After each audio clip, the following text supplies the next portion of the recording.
ओम गणेशाय नमः। आज हम शिवरात्रि की पौराणिक कथा सुनेंगे।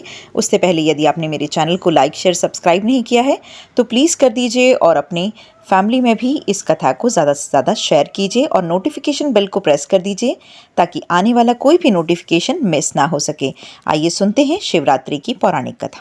ओम गणेशाय नमः। मासिक शिवरात्रि की एक पौराणिक कथा के अनुसार प्राचीन काल में चित्रभानु नाम का एक शिकारी था जो कि जानवरों की हत्या करके अपने परिवार को पाला करता था।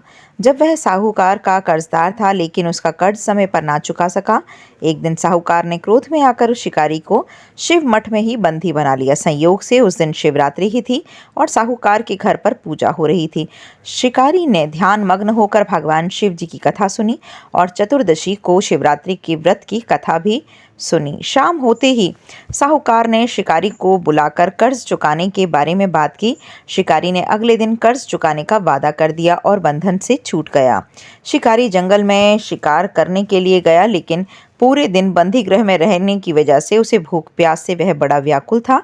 शिकारी शिकार करते समय वह एक तालाब के किनारे बेल के पत्र पर रुक गया और अंधेरा होने पर वह इंतजार करने लगा कि अब मैं किसी शिकार को देखता हूँ। रात को उसे जंगल में ही रात बितानी पड़ी। वह बेल के पत्र पर चढ़ गया और रात बिताने का इंतजार करने लगा। थोड़ी देर बाद जब एक मृग परिवार शिकारी के सामने आ गया तो जंगली पशुओं की सच्चाई, सामूहिक प्रेम भावना और सात्विकता देखकर शिकारी को बड़ी ही ग्लानि हुई और उसने मृग परिवार को जीवन दान दे दिया। अनजाने में ही शिवरात्रि के व्रत का पालन करने की वजह से उसके मन में इतनी करुणा आई और शिकारी को मोक्ष और शिवलोक की प्राप्ति हुई।